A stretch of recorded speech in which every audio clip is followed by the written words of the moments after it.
la politique, etc. Autrement dit, il élève à partir de faits qui peuvent effectivement manquer d'actualité par la suite, il élève le débat à des questions, à mon sens, extrêmement importantes. Alors, cette façon de faire fait que on peut bien entendu le lire, on partira de faits qui évidemment sont un peu historiques, mais on aura immédiatement les analyses d'Albert Camus, et là, je crois qu'elles sont intéressantes. Alors, cette façon de faire le rend lisible, et vous avez dit, Madame Job, et vous avez tout à fait raison, que c'est ça qui a permis, à mon sens, que l'on publie ces articles sous forme de chronique. Si Camus était resté uniquement dans le factuel, ça intéresserait les historiens, ça les aiderait à comprendre une période, mais je ne pense pas que ça intéresserait la littérature d'une certaine façon, comme les chroniques peuvent intéresser effectivement la littérature. Alors, avant d'entrer dans plus de détails, je dirais que j'aborderai deux questions, celle de la lecture actuelle de Camus et surtout, et c'est l'essentiel de mon propos, la question de se demander si on peut tirer des articles de Camus tout au long de sa carrière des enseignements pour notre monde d'aujourd'hui. Alors je rappellerai très brièvement, parce que tout le monde le sait ici, que Camus a été journaliste quasiment toute sa vie. Il a démarré très jeune, à 24 ans, à Alger Républicain. Il a fini à l'Express quelques mois avant son décès accidentel, et tout au long de sa vie, il a écrit dans les journaux, et je pense même qu'il a écrit avant Alger Républicain, dans les journaux lycéens ou des journaux de la faculté. Donc il a été journaliste toute sa vie. Et malgré quelques avis divergents, je crois qu'il a aimé l'activité journalistique. Il y a pris plaisir. Certains ont émis l'idée que c'était dans sa conception un peu subalterne. Je ne le pense pas du tout. Je pense que c'est à la base de la réflexion et que ça a d'ailleurs nourri, on le sait, une partie de son œuvre. On trouve des journalistes quasiment dans tous les écrits. L'étranger, il y a des journalistes, la peste, il y a des journalistes. Il s'est intéressé au métier. Et comme c'est un intellectuel, il a évidemment réfléchi à ce que devait être, selon lui, le journalisme, les objectifs que le journaliste devait se donner et la façon dont il devait atteindre ces objectifs. Et c'est dans cette analyse du métier de journaliste qui apparaît dans d'assez nombreux articles et éditoriaux à partir de son intervention, notamment dans Combat et ensuite dans l'Express. Il y a toujours, par moments, des articles réservés à l'analyse du métier de journaliste. Je voudrais partir pour cela d'un texte qu'il a écrit le 31 août 1944, qui me paraît contenir dès cette date-là, et elle est très précoce dans la carrière journalistique de Camus, l'ensemble d'une certaine manière de ses exigences et de sa conception. Il écrit ceci: « Notre désir, d'autant plus fort qu'il était muet, était de libérer les journaux de l'argent et de leur donner un ton et une vérité qui mettent le public à la hauteur de ce qu'il y a de meilleur en lui. Nous pensions qu'un pays vaut souvent ce que vaut sa presse. Et s'il est vrai que les journaux sont la voix d'une nation, nous étions décidés, à notre place et pour notre faible part, à élever ce pays en élevant son langage. » Bien, il y a en réalité, là déjà, dans ce texte de 1934, toute la conception de Camus du journalisme. Alors il évoque évidemment la liberté de ces journaux et les rapports à l'argent. je ne pense pas qu'il aurait été tout à fait satisfait des évolutions actuelles, et notamment de cette façon de mettre les journaux entre les mains du capitalisme et de l'argent. Mais cette évolution est intervenue. Les juristes, qui sont toujours imaginatifs, ont quand même essayé de trouver des systèmes pour faire que, malgré la possession du journal par le capital, le journal reste indépendant, et c'est notamment les sociétés de rédacteurs, etc. On peut se demander si c'est tout à fait réussi et si l'indépendance est totale. Je n'en suis pas tout à fait certain. Mais il y a aussi dans ce petit texte plusieurs idées qui sont la base du journalisme sur Camus. D'abord, l'évocation de la vérité, la recherche de la vérité et l'expression de la vérité, puisqu'il évoque d'une manière très claire le langage. Et enfin, il y a l'idée aussi capitale chez Camus de l'engagement, c'est-à-dire que le journaliste n'est pas là uniquement pour dire des faits dans leur brutalité, dans leur netteté, il est pour essayer d'orienter à partir de ces faits vers des valeurs.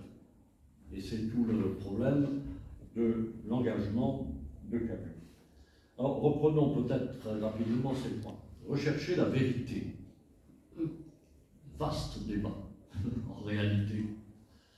Et je pense que Camus n'aurait pas été très loin, et même très près, d'André Gide, qui écrivait à un moment ceci: « J'aime ceux qui cherchent la vérité, je crains ceux qui la découvrent. » Voulant dire par là, en réalité, que bon, la vérité n'est pas toujours une recherche, une mise en question permanente, et que trouver la vérité, c'est peut-être arriver très vite au dogmatisme et à la fermeture des idées.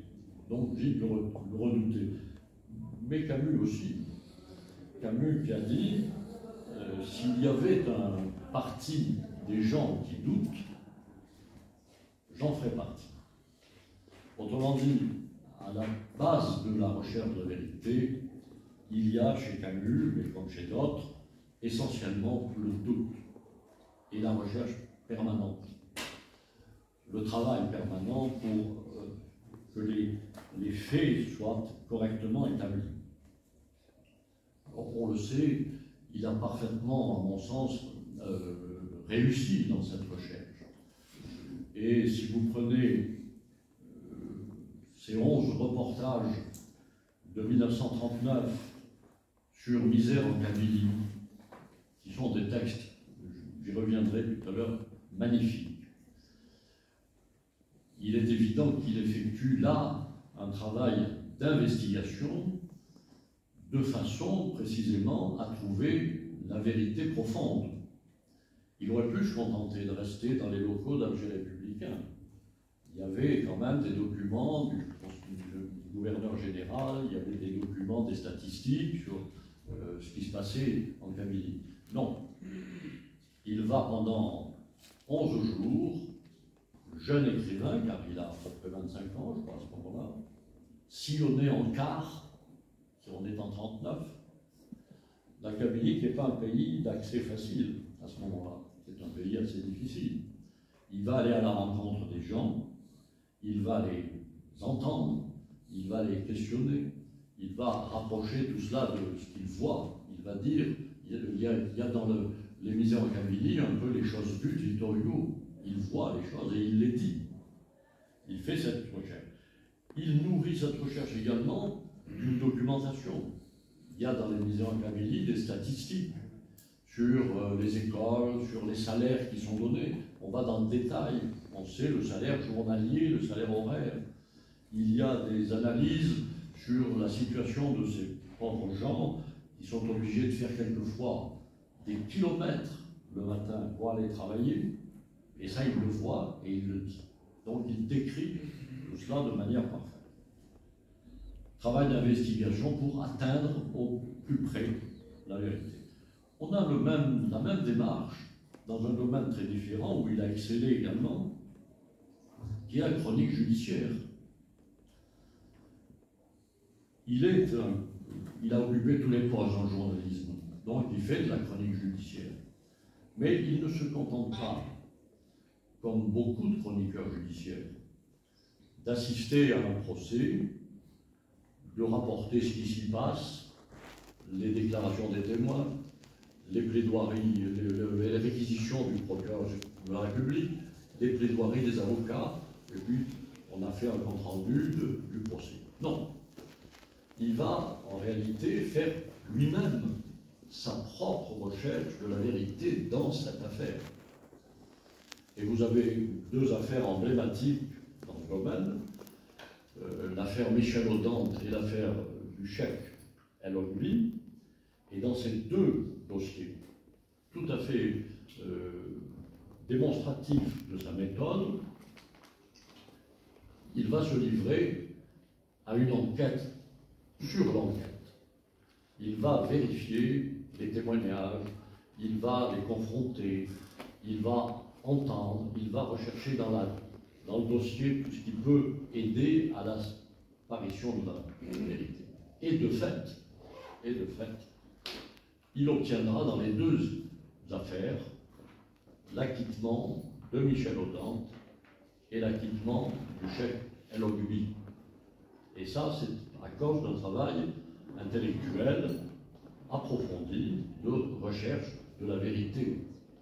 Il ne se laisse pas impressionner par l'apparence des choses, par ce qui apparaît tout de suite. Non, il creuse. Et on peut dire que dans cet aspect de sa carrière, il atteint les niveaux de Voltaire, de Zola, de Victor Hugo. Il est à ce niveau-là de recherche de la vérité et de défense de la justice. Par conséquent, on a là deux exemples de cette idée de la recherche de la vérité. Rechercher la vérité, c'est également savoir établir des priorités, des classements. Et là, je voudrais évoquer quelque chose qui a d'ailleurs été déjà évoqué par l'un d'entre vous dans cette salle, c'est le fameux éditorial sur le largage de la bombe d'Hiroshima. Le largage de la bombe d'Hiroshima, c'est un fait assez brut, assez connu, et on s'aperçoit que pratiquement tous les journalistes de l'époque, qu'est-ce qu'ils voient dans la bombe d'Hiroshima? Et qu'est-ce qu'ils écrivent? Ils écrivent que c'est un très grand prouesse technique et une très grande prouesse scientifique. Ils voient l'aspect technique et scientifique de la bombe atomique. Camus, c'est pas ça. Camus, il va voir les vraies priorités de la vérité. Il ne disconvient certainement pas qu'il y a derrière la bombe atomique une recherche scientifique et technique très importante. Mais il montre que le problème essentiel, c'est le problème de ce point de la vie de l'humanité où tout d'un coup, l'homme peut détruire l'humanité. Et dans cet éditorial tout à fait magnifique, il insiste uniquement là-dessus. Tout le reste est subalterne. C'est cet aspect-là qu'il met dans l'évidence. Donc, voilà le gros travail de Camus dans la recherche de la vérité. Mais la vérité qu'on a recherchée, qu'on a sans doute à peu près trouvée, qu'on a à peu près cernée, il faut dans un second temps savoir la dire, savoir l'écrire. Et ça n'est pas aussi évident qu'on pourrait le penser. Camus attache beaucoup d'importance au fait de précisément bien dire les choses. Il y a cette phrase qui est une ancienne que l'on cite toujours et qu'on ne peut pas ne pas citer, qui est que mal nommer les choses, c'est ajouter au malheur du monde. Et c'est ce qui gouverne sa façon de s'exprimer, sa façon de dire la vérité. Il veut bien nommer les choses. Alors, c'est une phrase qui peut paraître un peu simple d'une certaine manière. Bien nommer les choses, ça paraît évident. Il faut les bien les nommer. Ça n'est pas aussi évident que ça. Et je voudrais vous citer deux exemples dans l'histoire. Un plus ancien qui est lié à l'Algérie. À partir de 1954, s'ouvre la conquête de l'indépendance par les Algériens. Eh bien, pendant des années et des années, le pouvoir politique français, mais en cela suivi par la presse, on parlait des événements d'Algérie. Des événements d'Algérie. C'était en réalité mal nommé les choses. Car ça n'était pas des événements d'Algérie, c'était une guerre de libération coloniale. Et cela quasiment dès le début. Et donc, on nomme mal les choses. Et pourquoi dit-on que ça ajoute au malheur du monde? Bien, c'est parce que quand on nomme mal les choses, le public auquel on s'adresse, c'est-à-dire en l'occurrence la population française, elle est dans la mauvaise analyse. Et on ne lutte pas tout à fait de la même façon contre des événements que dans une guerre. On ne prend pas la même disposition pour essayer de régler le problème. Quand on est en face d'événements, alors on est en face d'une guerre. Donc oui, ça ajoute au malheur du monde, c'est-à-dire que ça ajoute des complications et d'une mauvaise analyse. Ça, c'est un exemple déjà maintenant un peu ancien. Mais il y en a un très récent. Très récent. Quand M. Poutine envahit un pays indépendant, qui est l'Ukraine, juridiquement indépendant, et qu'il appelle ça, pour sa population et pour le monde, une opération spéciale, bien, il nomme mal les choses, car il nomme l'opération spéciale, c'était en réalité une véritable agression contre un État indépendant. Et il faut que les choses soient dites. Et là aussi, ça ajoute au malheur du monde. Parce que le peuple russe est à partir de là totalement mal informé. Et comment voulez-vous qu'il réagisse face à une mauvaise information? Pour lui, c'est une opération comme une opération de CRS en France, une opération spéciale. Non, c'est une guerre. Et le peuple russe ne réagirait probablement pas tout à fait de la même façon. Si on lui disait les choses dans la vérité, c'est-à-dire c'est une guerre et une guerre d'agression. Donc voilà ce que c'est mal nommer les choses, et Camus est véritablement engagé à dire les choses de manière les plus vraies possible. Mais dire la vérité, c'est à la fois cette nécessité de bien dire les choses. Mais la particularité dans le travail de Camus, c'est que pour dire sa vérité, il utilise à la fois la raison, l'appel à la raison, l'appel aux faits bruts ou déterminés, mais il fait appel aussi au sentiment, à l'émotion. Et vous pouvez voir que pratiquement dans tous ces articles, quand ça concerne l'actualité, il y a l'analyse factuelle de la vérité. Et il y a ensuite un appel au sentiment, et en réalité, en parlant de ses propres sentiments, en analysant ses propres sentiments, il amène ses lecteurs à ressentir le même trouble, la même émotion. J'ai parlé tout à l'heure des chroniques judiciaires. Dans l'affaire Rodin, il y a 5 ou 6 articles, je crois, consacrés à l'affaire. Eh bien, il en consacre un à la tragédie, d'une certaine manière, au malheur qui frappe l'épouse de Michel Autant. Non pas maintenant l'accusé lui-même, mais son épouse, qui se trouve tout d'un coup isolée, sans ressources, avec des enfants, parce que son mari est injustement poursuivi.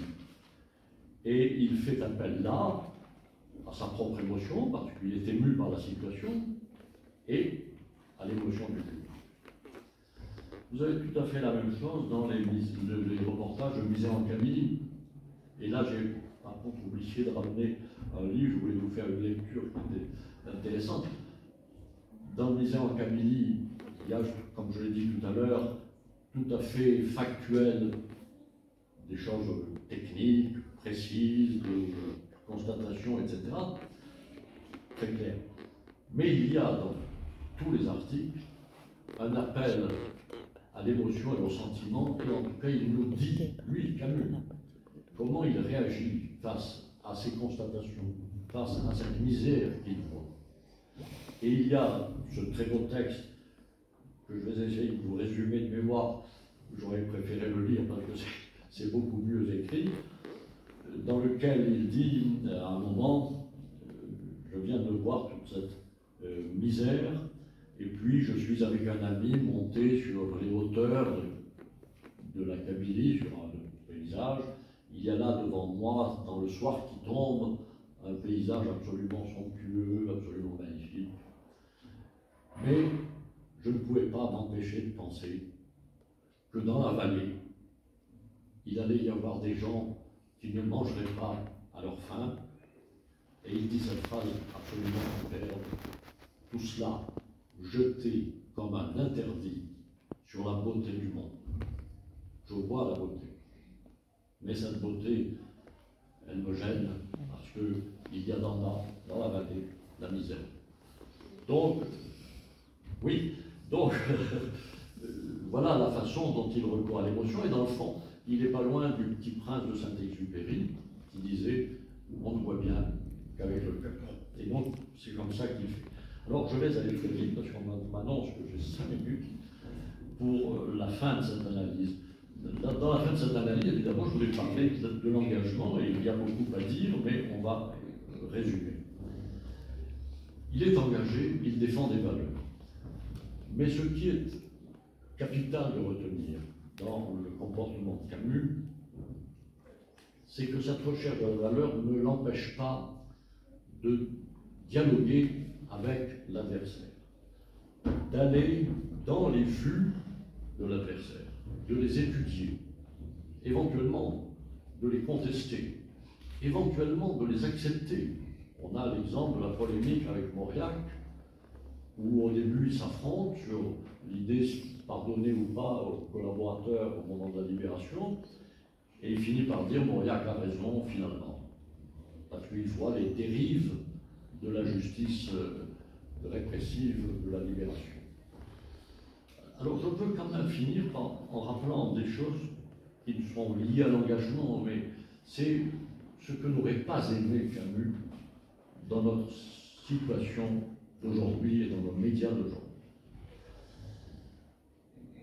Je pense qu'il n'aurait pas aimé l'absence totale de nuances, et il y a un très beau livre qui est paru il n'y a pas très longtemps, de M. Nussbaum, Le courage de la nuance. Il n'aurait pas aimé, notamment les réseaux sociaux, l'anonymat, l'esprit de meute, la violence quelquefois, la publication de fake news, de contre-vérité, la post-vérité, tout ça, il aurait détesté en raison des éléments que j'ai dit tout à l'heure.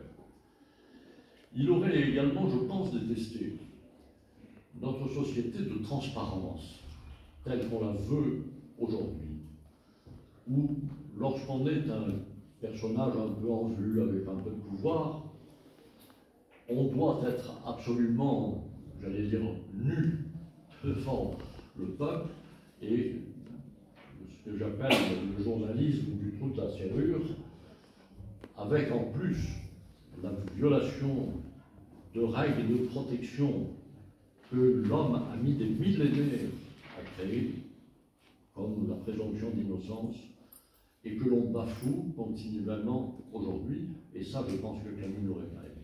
Et enfin, j'en termine, il n'aurait pas aimé les quelques idéologies, car nous revenons aujourd'hui à des idéologies. L'idéologie de rock, l'idéologie des néo-féministes et de l'écoféminisme, les abus et la radicalité de la théorie du genre. Je ne pense pas que Camus aurait aimé ça. Il était, et j'en termine en vous rappelant ce que vous disiez, Madame Job, amoureux de la Méditerranée, de Rome et de la Grèce, et en l'occurrence de Rome. Je crois que Camus aurait été partisan de l'adage in medio stat virtus. Au milieu se trouve la vertu, et j'allais dire, j'ajouterais, au milieu se trouve la vertu et le bonheur. Et je pense qu'il y a là, dans sa position, le refus de toutes les idéologies et de toutes les radicalités. Je vous remercie.